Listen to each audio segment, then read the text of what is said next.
Subscribe करें और bell दबाएं ताकि कोई खबर रह न जाए।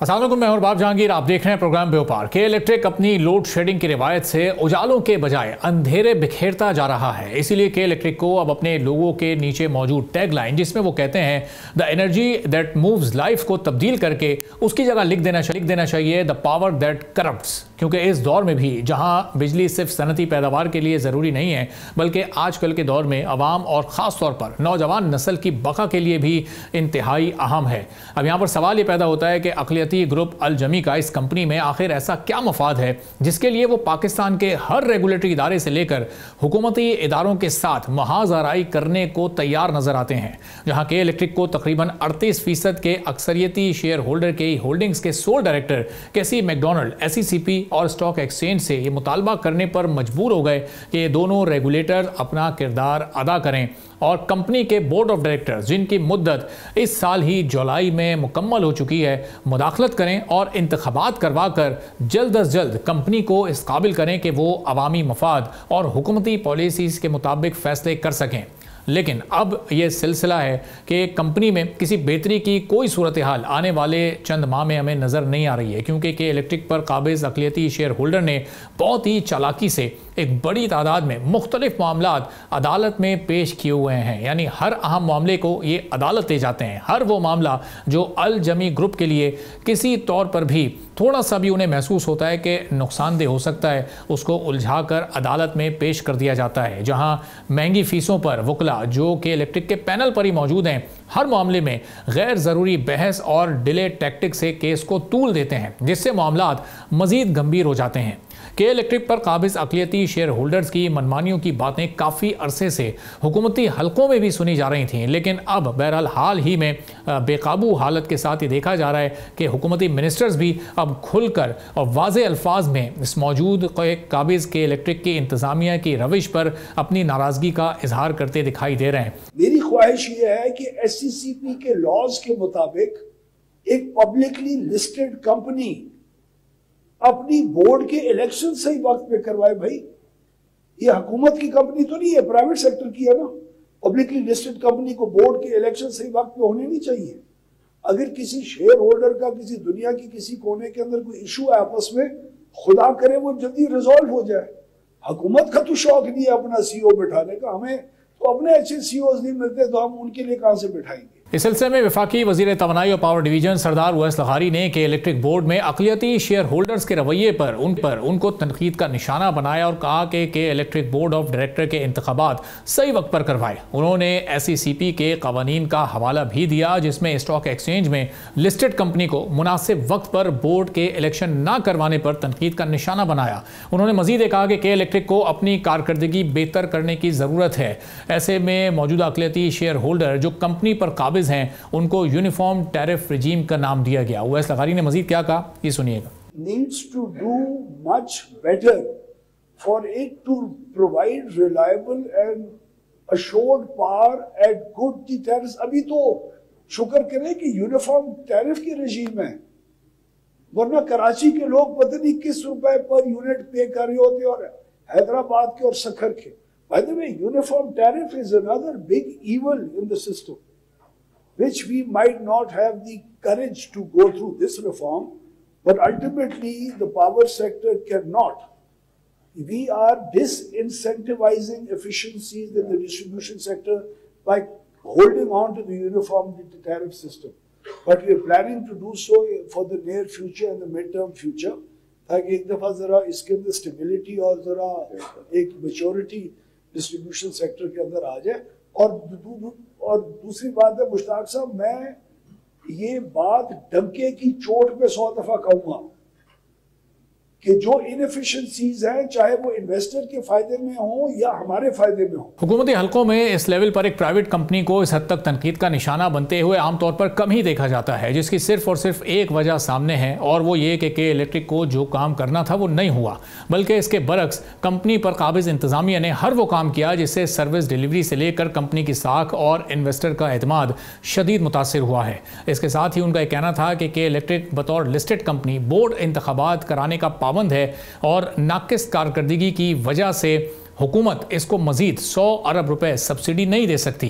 इस सिलसिले में के इलेक्ट्रिक साबिक board of director Zubair Motiwala भी SECP से मुतालबा कर रहे हैं। उनका कहना है कि SECP या वफाकी हुकूमत या पावर मिनिस्ट्री को चाहिए कि वो के इलेक्ट्रिक को मजबूर करें कि वो इलेक्शन करवाएं। इलेक्शन ना होने की सूरत में कंपनी के रोज़मर्रा के मामलात भी मुतासर हो सकते हैं, जिसमें कस्टमर्स की शिकायत की एक लंबी फहरिस्त मौजूद है। जुबैर मोतीवाला ने क्या कहा, ये मुलाहिजा कीजिएगा। SECP है, फेडरल गवर्नमेंट है, पावर मिनिस्ट्री है, इन सबको कार्रवाई करके उनको कहना चाहिए कि आपने करना है, इलेक्शन करवाएं और उसको वो अपनी निगरानी में भी करा सकते हैं। वो इलेक्शन को उनको कंपेल करना चाहिए कि इलेक्शन होने चाहिए अगर बोर्ड में अगर कमी है। मैं समझता हूँ कि इससे तो जो चलाने वाले लोग हैं, मैनेजिंग डायरेक्टर हो गए, बाकी चीफ इंजीनियर्स हो गए, अगर आपके स्ट्रेंथ कम है बोर्ड की तो उसमें तो उनको भी तकलीफ होती होगी, क्योंकि पॉइंट ऑफ व्यू नहीं मिलता।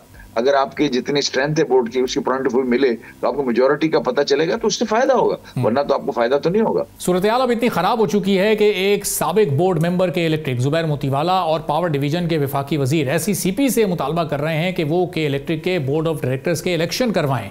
हमारी टीम मुसलसल इस सिलसिले में SECP के चेयरमैन और तर्जुमान से राब्ते में रही और उनका मौक़िफ़ जानने के लिए उनसे रब्ता किया गया। इस प्रोग्राम में शिरकत की उनको दावत दी गई, लेकिन दोनों की तरफ से ही मुस्तकिल इनकार किया जा रहा है। बिजली की फरामी और सस्ती बिजली इस वक्त इंतहाई ज़रूरी हो चुकी है, लेकिन SECP जैसा रेगुलेटरी इदारा अवामी मफाद में क्यों कोई इक़दाम नहीं कर पा रहा, ये जानना और मामलात को सही करना ज़ाहिर है हुकूमत का काम है। लेकिन रूल्स के तहत SECP क्या कर सकता है ये हम आपको बताते हैं।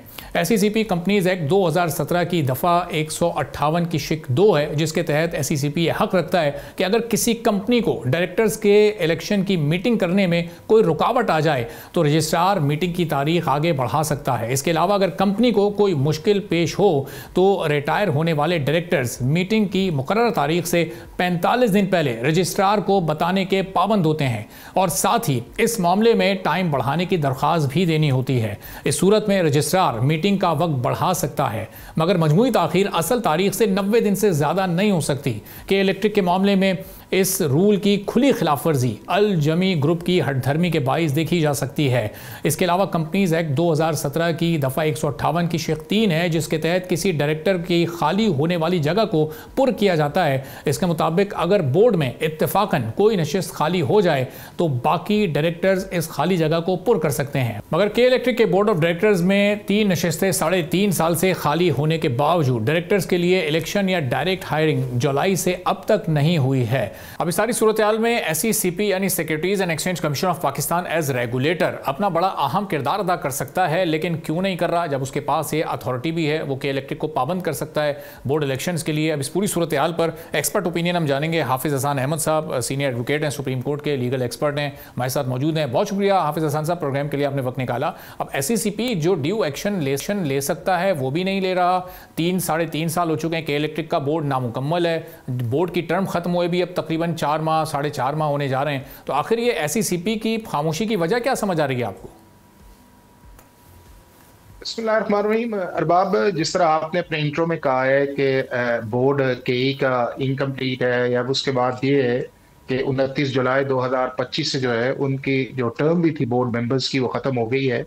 अब उसका लीगल कॉन्सिक्वेंस तो एक है कि जो आपका सेक्शन 152 से लेके सेक्शन 161 जो है, जो डील करता है डायरेक्टर्स के इलेक्शन को कि जी 3 साल के अंदर इलेक्शन जो ही टर्म एक्सपायर हो उसके बाद जो है कि आपको इलेक्शन जो है वो करवाने चाहिए, और अगर आपका इलेक्शन तो वो जो एक्सपायर मेंबर्स हैं वो काम नहीं कर सकती, और अगर काम नहीं कर सकते तो कोई भी बड़ा फैसला जो है वो मैनेजमेंट ले नहीं सकती। तो इसके बड़े लीगल सीरियस रिपरकशंस जो हैं वो हैं। अब दूसरा ये है कि ना सिर्फ के इलेक्ट्रिक जो है वो एक पब्लिक है, उसके बाद उसका एक पाकिस्तान स्टॉक एक्सचेंज पे उसकी रजिस्टर्ड है, उसकी शेयरिंग जो है उसकी भी आपको डील्स ट्रांजैक्शन नजर आती हैं। तो अगर उस कॉन्टेक्स्ट के अंदर देखा जाए तो जो आपकी शेयरिंग है उसके अंदर भी इसका इम्पैक्ट आएगा कि आपका बोर्ड नहीं है, बोर्ड डिसीजंस नहीं ले सकता।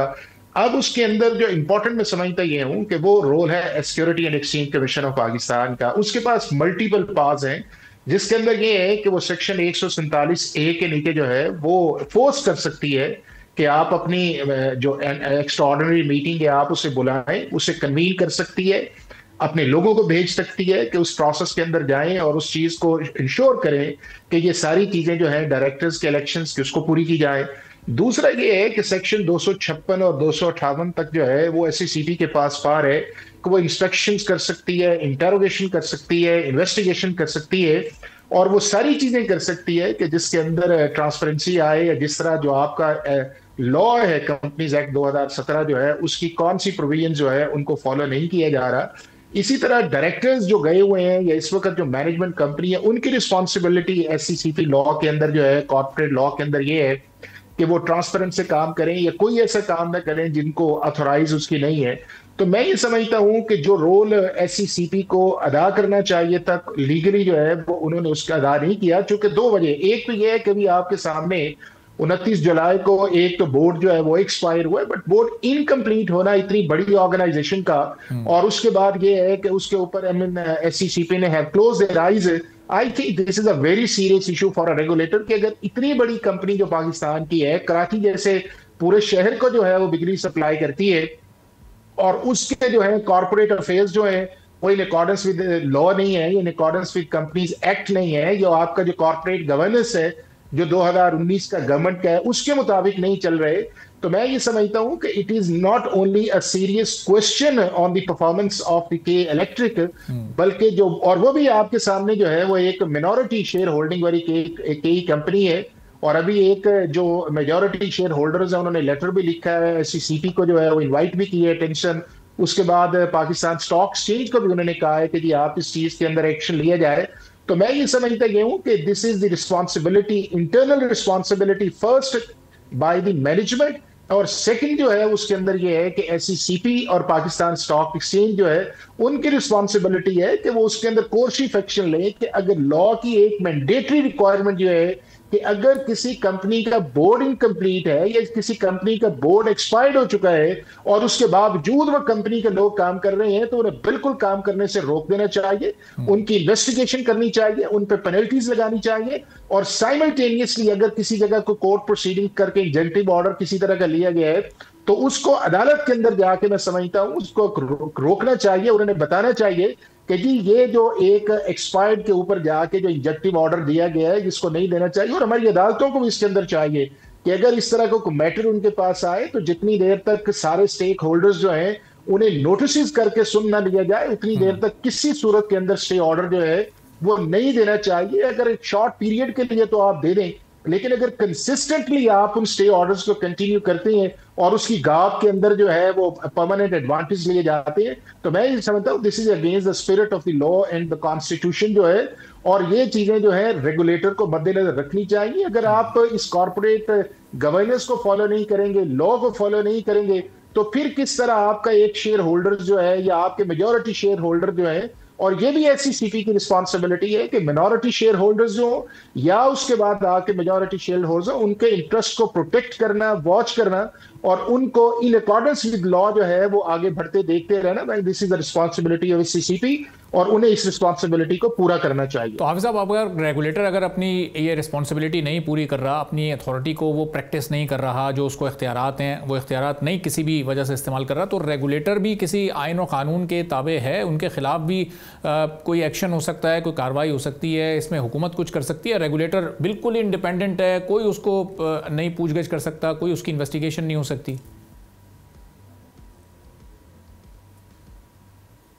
देखिए अरबाब, दो चीजें हैं। एक तो ये है कि अगर रेगुलेटर इनएक्टिव है या रेगुलेटर जो है वो परफॉर्म नहीं कर रहा तो इसका बिग क्वेश्चन मार्क, और उसके लिए मैं समझती हूँ, और इतनी बड़ी कंपनी का अगर नहीं हो रहा तो डेफिनेटली जो मिनिस्टर ऑफ फाइनेंस है या एससीसीपी का बोर्ड है उसको एक्शन लेना चाहिए, और एक लिस्ट चॉक डाउन करनी चाहिए कि कितने ऐसे केसेस हैं जो पाकिस्तान स्टॉक मार्केट के ऊपर लिस्टेड कंपनीज हैं या उसके बाद पब्लिक लिमिटेड कंपनीज हैं कि जिनके इस तरह के मैटर्स जो हैं वो इलेक्शंस के या उसके बाद आपके बोर्ड्स के मैटर्स जो हैं चाहे इनकम्प्लीट है या बोर्ड के इलेक्शन ही, उन्हें इसके ऊपर एक्शन करना चाहिए।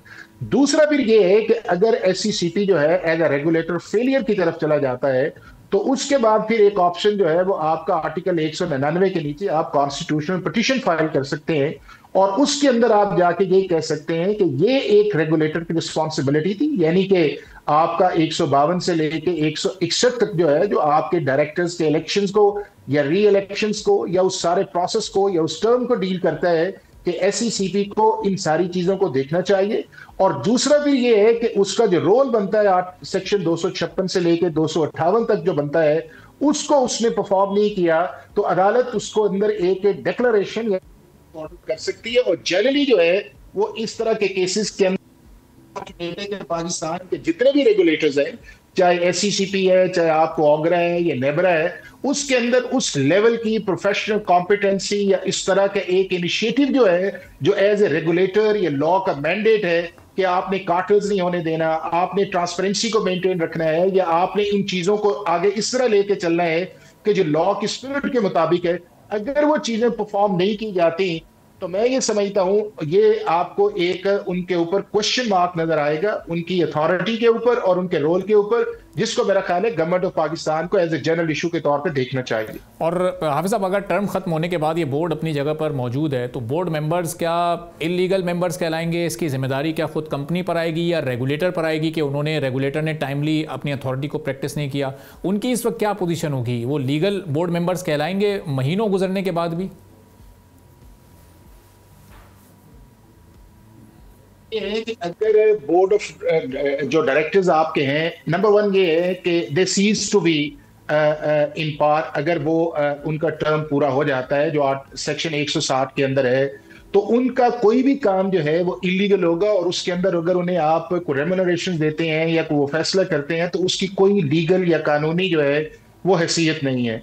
दूसरा उस चीज के अंदर ये है कि रेगुलेटर जो है, अगर उसके पास इस तरह की चीजें नहीं भी आती, अगर कंप्लेंट्स नहीं आ रही होती, क्योंकि बाज़ दफा ऐसा होता है कि लोगों को मुतलका फोरम्स का नहीं पता होता या चीजें भेजते हैं प्रॉपर रिस्पॉन्ड नहीं है, तो उसके अंदर फिर जो इंपॉर्टेंट ये है कि जो एसईसीपी है वो एक अपना मैकेनिज्म एक ही बनाए इस चीज के अंदर कि हमारे पास ये कंपनीज है, ये पब्लिक लिमिटेड कंपनीज है, ये लिस्टेड कंपनीज है, इनके डायरेक्टर्स का एक्सपायरी टाइम ये है, नए बोर्ड कॉन्स्टिट्यूशन का ये टाइम है, तो उसके उस पर देखना चाहिए। और यही मेरा ख्याल है कि रेगुलेटर का काम है। और इस केस के अंदर के इलेक्ट्रिक के अंदर जो है एसईसीपी जो है वो एज ए रेगुलेटर के तौर पे परफॉर्म करने के अंदर I think he has not succeeded. बहुत बहुत शुक्रिया हाफिज हसान अहमद साहब, senior advocate supreme court legal expert हमारे साथ मौजूद थे। एक्सपर्ट ओपिनियन इस पूरे मामले पर अब सामने आ चुकी है। अब देखना ये है कि एसईसीपी अभी भी कोई एक्शन लेता है या फिर मुतल्लिका फरीकैन को जो इस वक्त प्लेटफॉर्म्स हाफिज हसान अहमद साहब ने जिनकी निशानदेही की है वहां पर जाना पड़ता है। बहरहाल ये आने वाले वक्त में ही पता चल सकेगा। एक ब्रेक लेते हैं, ब्रेक के बाद वापस आएंगे, एक और अहम मौजू पर बात करेंगे।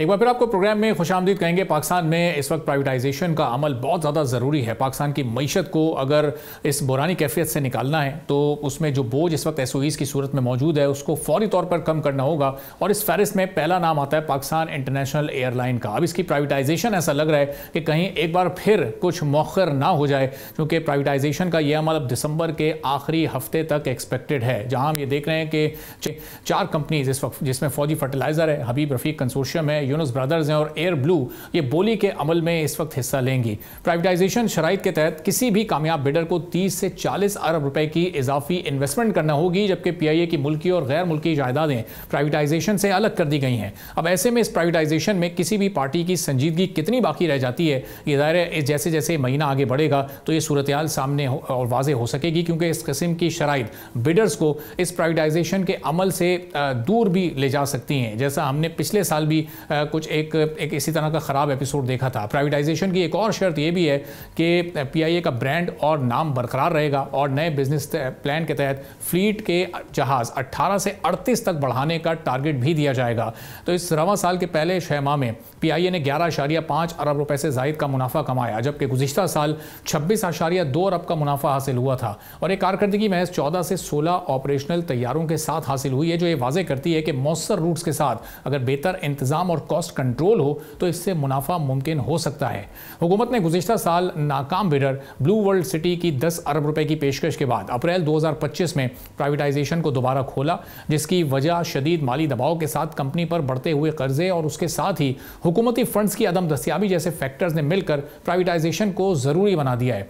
अगरचे हमने देखा है कि 2022 और 23 में पीआईए ने 2 दहाइयों के बाद पहली बार मुनाफा कमा कर दिया है, मगर भारी फाइनेंशियल बर्डन अभी भी पायदारी के रास्ते में एक बड़ी बड़ी रुकावट है। इसलिए अब हुकूमती मौक़िफ़ भी सामने आता है कि रिफॉर्म्स और ऑपरेशनल बेहतरी के बावजूद PIA को मुस्तकिल बुनियादों पर स्टेबल करने के लिए प्राइवेटाइज़ किया जाना ज़रूरी है। और जो गुज़िश्ता 5 साल से हमने जिन रूट्स पर पाबंदी वो भी बहाल हो चुके हैं, तो उसके ज़रिए भी अब PIA का ये मुनाफा मज़ीद बढ़ाया जा सकता है। लेकिन अब बिडर्स क्या वाकई इसमें दिलचस्पी रखते हैं? जो ख़रीदार हैं उनकी क्या शराइत हैं? वो कितने % शेयर्स खरीदना चाहते हैं? हुकूमत इसमें अपना कितना स्टेक बरकरार रख सकती है? इस पर हम बात करेंगे। फ़रीद आलम साहब CEO हैं AKD सिक्योरिटीज़ लिमिटेड के, हमारे साथ मौजूद हैं। फ़रीद साहब, बहुत शुक्रिया प्रोग्राम के लिए, आपने वक्त निकाला। अब इस वक्त प्राइवेटाइजेशन कितना ज़रूरी है पाकिस्तान की इस मईशत के लिए, चूँकि SOEs जो हैं वो अरबों रुपए का नुकसान कर रहे हैं सालाना बुनियादों पर, और पाकिस्तान की मईशत ज़ाहिर है इनके बोझ तले धंसती चली जा रही है। PIA की प्राइवेटाइजेशन आपको कामयाब होती नज़र आ रही है? बिस्मिल्लाहिर्रहमानिर्रहीम, थैंक यू वेरी मच जी। बिल्कुल कामयाब होती नजर आ रही है। गवर्नमेंट ने खासे स्टेप्स लिए हैं जो कि इस चीज को संभाल सकते हैं कि तो गवर्नमेंट ने अच्छे स्टेप्स ले लिए हैं जो कि एक खरीदार को आप वही चीज बेच रहे हैं जिसकी वो जिसको प्लान कर रहा है वो खरीदने का।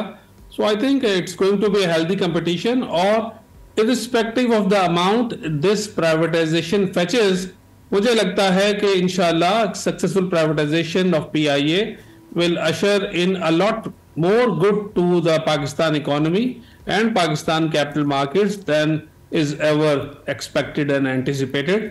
मुझे इसमें कोई तामुल नहीं है कि ना हो।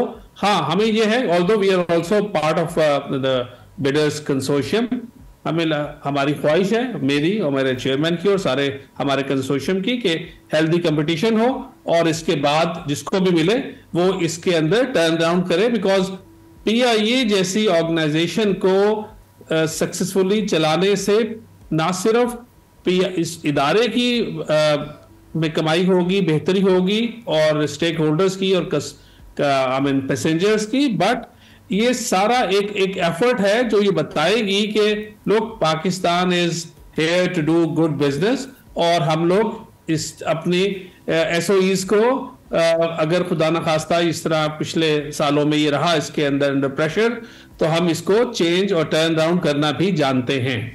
तो फैज साहब, जैसे जैसे ये वक्त गुजर रहा है, जितना ये अमल डिले हो रहा है, तो इससे इस अमल की कॉम्प्लिकेशंस बढ़ रही हैं, या ये मज़ीद सिंप्लीफाई होता जाएगा? जो इशूज़ सामने आते रहेंगे वो हुकूमत के साथ बैठकर ये डिस्कशन चलती रहेगी? चूँकि हमने पिछले साल 2024 में जो 31 अक्टूबर वाला एक एपिसोड देखा, उस तरह की सिचुएशन तो दोबारा रिपीट नहीं होने जा रही है? नहीं, मेरा नहीं ख्याल कि दोबारा उस तरह की सिचुएशन अल्लाह करे ना हो, ना होती नजर आ रही है। बट यस, ये जरूर है कि अभी दिसंबर के महीने में जब ये होगा, गवर्नमेंट काफी सीरियस है, बिडर्स भी बिल्कुल तैयारी में हैं, और मेरा ख्याल है क्योंकि द मेगा ये जो हो रहा है privatisation after a gap of few years, तो जाहिर है थोड़े हर तरफ खदशात हैं, थोड़ी बहुत हैंड होल्डिंग की जरूरत होती है बिडर को, और खास तौर पे जो ऑर्गेनाइजेशंस जो जिनके अंदर ज्यादा बड़ा स्टाफ होता है वहाँ ज्यादा कॉम्प्लिकेशंस होती हैं। बट आई पर्सनली फील कि ये इंशाल्लाह ये जो बैल है वो मंडे चढ़ जाएगी इस दफ़ा। तो भाई साहब, ये जो अब बिडर के लिए जो कुछ टर्म्स आ रही हैं सामने के 30 से 40 अरब रुपए की फौरी इन्वेस्टमेंट इसमें करनी होगी, फ्लीट साइज़ को ऑलमोस्ट डबल करना पड़ेगा, जितने PIA के तैयारे हैं वो सब ऑपरेशनल करने पड़ेंगे, तो कोई भी बिडर उसमें ज़ाहिर है आपका भी एक बड़ा ग्रुप, एक बड़ा कंसोर्शियम है, तो ये फौरी तौर पर बिडर्स इंटरेस्टेड होंगे, ख़रीदार इंटरेस्टेड होगा इतनी बड़ी इन्वेस्टमेंट में? जी, इसके मैं एक दो और भी आंसर देता हूं जो आप मुझसे पूछ रहे हैं, बट आई पर्सनली थॉट कि आज हमने इकोनॉमी डिस्कस करनी है, privatization of PIA will not be our discussion, लेकिन इस जवाब के बाद हम आ जाते हैं थोड़ा सा इकोनॉमी पर। तो मेरा ये ख्याल है कि जो गवर्नमेंट ऑफ पाकिस्तान है, प्राइवेटाइजेशन कमीशन ने बड़ा एक्सप्लिसिटली बताया हुआ है कि जो अमाउंट आएगी उसमें से कितना गवर्नमेंट को जाएगा, कितना पैसा निकलेगा और जाएगा कंपनी के अंदर, but it will be marked for ये जो हमने मॉडरेशन, इसको जो रिपेयर और ये जो बहुत सारे खर्चे करने हैं, जो whosoever is सक्सेसफुल उसको एरोप्लेन्स को जो हमारे खड़े हुए हैं उस पर कितना खर्चा होगा और क्या होगा, यानी वो आपने एक अमाउंट है जो आपसे तो निकल जाएगी लेकिन वो जाएगी ऑर्गेनाइजेशन में, और वो ऑर्गेनाइजेशन उससे फ्लीट को अपडेट करेगी। और जिस तरह आपने सही बताया कि बहुत सारे जहाज हैं जो कि इस वक्त हमें नहीं उड़ पा रहे क्योंकि उसमें किसी में ज्यादा प्रॉब्लम है, किसी में कम प्रॉब्लम है। तो I think with 17 aircraft, no organization like the one we are talking about can be sustainable and profitable. तो हाँ, ये वापस अपनी जितना इसका फ्लीट था और जब 30-40 जहाज चलेंगे तो आई थिंक, और खास तौर पे अब जो मैनचेस्टर और बाकी जगहों पे भी अब हमारी पजीराई हो रही है and we are being allowed, we means as a Pakistani I am so proud और I am so glad and satisfied कि हम अपनी लॉस्ट ग्राउंड को दोबारा से वापस ले रहे हैं। और अगर हमें वेस्ट अलाउ कर रहा है हमारे एयरक्राफ्ट को वहां लैंडिंग और तो हमारे ना सिर्फ वो पाकिस्तानी जो डायरेक्ट फ्लाइट से लुत्फानंदोज होंगे, अदरवाइज आपको पता है कि आप जब भी बाहर जाएं तो दुबई या आपको कतर के अंदर स्टॉप ओवर करके जाना पड़ता है। और यूएई में और खास तौर पे यूएस यूके में इतनी बड़ी पॉपुलेशन है पाकिस्तान की कि from day one any airline, मेरी नाकिस राय है, I am not an aviation expert, मुझे लगता है कि कोई भी एयरलाइन जो अच्छी तरह चलेगी तो वो प्रॉफिटेबल होगी। तो भाई साहब, ये 3-4 कामयाब प्राइवेटाइजेशन अगर पाकिस्तानी हुकूमत करने में कामयाब रहती है तो हमारी इकॉनमी पर से कितना बर्डन कम हो जाएगा? चूँकि पिछले 2-4 साल या 5-6 साल भी हम चले जाएं तो बहुत ज़्यादा इस वक्त एक हमारी इकॉनमी को हमने श्रिंक होते या मुश्किल हालात में एक चैलेंजेस का सामना करते देखा है। इस कामयाब प्राइवेटाइजेशन के बाद थोड़ा सा ब्रीदिंग स्पेस हमारी गवर्नमेंट को मुतल्लिका लोगों को मिल सकेगा? जी, आपने तो 2-3 और ऐड कर दी। यस, इट्स अबाउट टाइम कि 3-4 मेगा हो। और सबसे बड़ी जो है ये अमाउंट वाइज तो नहीं, लेकिन आई बॉल्स वाइज या जो पूरी दुनिया जो इसको नोट कर रही है, मेरे ख्याल से प्राइवेटाइजेशन कमीशन, उसका चेयरमैन, उसका बोर्ड और गवर्नमेंट ऑफ पाकिस्तान अगर 3-4 अच्छी बड़ी प्राइवेटाइजेशन 2000 फिस्कल ईयर 2026 तक करने में कामयाब हो जाए तो थोड़े अरसे के लिए ये सारे लोग जिनका मैंने नाम लिया वो तारीख में अमर हो जाएंगे, एटलीस्ट फॉर अ डिकेड और सो। फिर बाकी बाद में जो होगा वो देखी जाएगी। But I think it's need of the hour कि हम एक आधी सक्सेसफुल प्राइवेटाइजेशन मेगा वाली कर लें, और ज्यादा 3-4 हो तो नथिंग लाइक इट। तो इसका मतलब जो हमारी गवर्नमेंट का इस वक्त ट्रैक है towards the betterment of economy वो दुरुस्त है, मैक्रो इंडिकेटर्स हमारे अंडर कंट्रोल हैं, हमारी stock market all time high जा रही है। वो कि अभी 2-3 हफ्तों का एक थोड़ा सा एक बैड फेज आया, स्टैटिक रहा थोड़ा सा इंडेक्स, लेकिन ओवरऑल जो हमें सारे फिगर्स नज़र आ रहे हैं, जो इस वक्त OICCI का इंडेक्स है या जो रेटिंग एजेंसीज़ हैं वो भी सब पाकिस्तान के बारे में बड़ा पॉजिटिव बात कर रहे हैं। तो एक ओवरऑल एक गुड सिनेरियो है आने वाले दिनों में। जी, गुड न्यूज है। देखें, IMF का एग्जीक्यूटिव बोर्ड 8 तारीख को आ जाएगा, irrespective of the discussion on the social media. मुझे लगता है इसमें कोई मुजायका नहीं है। हाँ, वो जो करप्शन इंडेक्स और वो सारी कहानियां चलती रहेंगी और हमने जाहिर है उसको भी एड्रेस करना है एज अ नेशन, बट मुझे कोई मुजायका नहीं है। 8 को एग्जीक्यूटिव बोर्ड हमारी पाकिस्तान की अप्रूवल दे देगा किस्त की। इन्फ्लेशन आपने देख लिया 6.1 आई और बहुत सारे लोग 6.4% का नवंबर का फिगर एक्सपेक्ट कर रहे थे। रिकॉर्डिंग की आपने देखा, मैंने देखा, और एज अ पाकिस्तानी में खुशी हुई कि रिकॉर्डिंग का वीकेंड पे उसने जो खबर दी कि हमारी फाइनेंशियल क्लोज $7 बिलियन व्हाटएवर हो रही है। सर्कुलर डेट 1.6 ट्रिलियन का है। हाँ, ये थोड़ा टाइम ले रहा है, but I think circular debt की जो 1.6 ट्रिलियन की जो उन्होंने प्लान किया, इट्स अबाउट टाइम कि ये हो जाए। तो बिकॉज ये 3-4 मतलब जिसे कहते हैं ना उर्दू में, वो शेर आया काम हो रहा है। सबसे बड़ा काम जो पाकिस्तानी गवर्नमेंट ने किया और सक्सेसफुली किया, वो आपको पता है कि RLNG के 35 कार्गोस को डेफर कराने में कामयाब हो गए। और आजकल आपको पता है कि अगर हमें जरूरत नहीं थी और हम अबाउट $1.1 बिलियन को डेफर्ड कर पाए हैं हम। सो ये बहुत बड़ी कामयाबी है हमारी इस वक्त हुकूमत की कि उसने अपने जो कार्गोज हैं उसको डेफर किया। उसकी वजह से जो हमारे लोकल प्रोडक्शन है वो जो हमारी जो OGDC PPL टाइप कंपनी है उनका माल बिकेगा तो उनको ज्यादा फायदा होगा।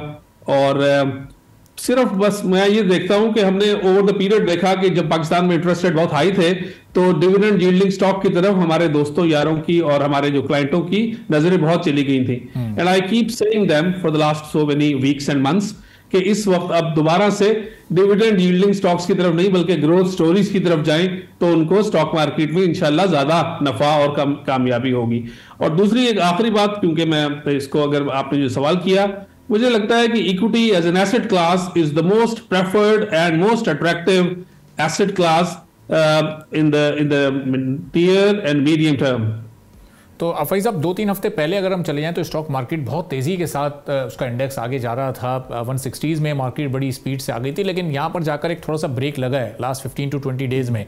तो ये करेक्शन या ये जो स्टैटिक पोजीशन है ये अभी थोड़ा सा बरकरार रहेगी, दिसंबर में भी ऐसे ही चलेगा, या ये जो क्योंकि हर तरफ से अच्छी खबरें आ रही हैं तो इसका IMF की अगर किस्त भी आगे मिल जाती है तो एक पॉजिटिव इम्पैक्ट इसका मार्केट पर भी आएगा और ये कैलेंडर ईयर ख़त्म होने तक एक और बूस्ट की तरफ जा सकती है? जी देखिए 170 तक गई और फिर वहां से 7-8% करेक्शन ली मार्केट ने, और अब आप देखें कि आज दोबारा अल्लाह का शुक्र है कि 168,000 एंड देयर अबाउट दोबारा चली गई। सो आई थिंक ये जो करेक्शन थी, और मेरे बहुत सारे क्लाइंट्स और दोस्त जिनको मैं समझा रहा था कि यार बस करो, lot of people are still sitting on the sidelines with cash available with them, उनको एक मौका मिला। लेकिन मैंने ये नोट किया बहुत दफा बिहेवियरल साइंसेस को, या मैं अगर ह्यूमन साइकी को पढ़ूं तो हमेशा, और वो कामयाब भी लोग होते हैं जो ऊपर चलती हुई मार्केट में लेते हैं, जब मार्केट थोड़ी करेक्शन लेती है तो मैंने नहीं देखा, this is my observation for the last 25 odd years, कि गिरती हुई मार्केट में कोई समझदार इन्वेस्टर, हालांकि लेना चाहिए, but everybody buys when the market starts to go up again, and I think आपने देखा कि 160 भी मार्केट ने तोड़ दिया था, 1,60,000 इंडेक्स की मैं बात कर रहा हूं, अब 168 हुआ तो अब दोबारा से एंथुसियाज्म और मार्केट की तरफ, ये जो फोमो जो कॉन्सेप्ट है ना हमारा, फियर ऑफ मिसिंग आउट, एक वो, और एक ये कि जब आप हर रोज देखें कि मार्केट के अंदर जो मर्जी 1,70,000 भी हो जाए या 168 हो गई है और प्राइस अर्निंग मल्टीपल अभी भी 8 का है, तो मार्केट में लोगों का जो अगर वेरिएबल्स और थोड़े बहुत वेरिएबल्स को अपने आप अपने लोगों से अपने मार्केट को थोड़ा स्टडी करके आप इन्वेस्ट करें तो आपको नजर आएगा कि 13 टाइम के मल्टीपल पे तो यही मार्केट, यही सारे लोग, इसी इन्वायरमेंट में मार्केट हमारी 13 टाइम प्राइस अर्निंग मल्टीपल पे ट्रेड कर चुकी है। तो अभी जो मर्जी इंडेक्स हो गया, क्योंकि हमारा टोटल रिटर्न इंडेक्स है, अभी भी ये जो मार्केट हमारी चल रही है 8 के प्राइस अर्निंग मल्टीपल पे। तो अगर मेरी यही मार्केट पुराने वाले हाई को टच करे, बिकॉज हमारी जिंदगियों में water marks are very important, because water mark आपने पहले को अचीव किया हुआ तो आपको लगता है कि आप यहां तक तो जा ही सकते हैं। सो आई थिंक अगर मैं सिर्फ पिछला हाई जो पाकिस्तानी मार्केट ने अचीव किया उसको मैं देखूं तो मार्केट 2,50,000 से ऊपर जा सकती है। कोई अल्लाह ना करे कोई ब्लैक स्वान या कोई ऐसी चीज ना हो तो market is up on a स्प्री, और ये मुझे नहीं लगता कि अभी इन द नियर फ्यूचर कोई रुकने का इसका चांस है। ठीक है, बहुत बहुत शुक्रिया फरीद आलम साहब, CEO AKD सिक्योरिटीज लिमिटेड, हमारे साथ गुफ्तगू आपने सुनी। इसी के साथ नाज़रीन आज के प्रोग्राम से इजाज़त दीजिए, अल्लाह हाफ़िज़।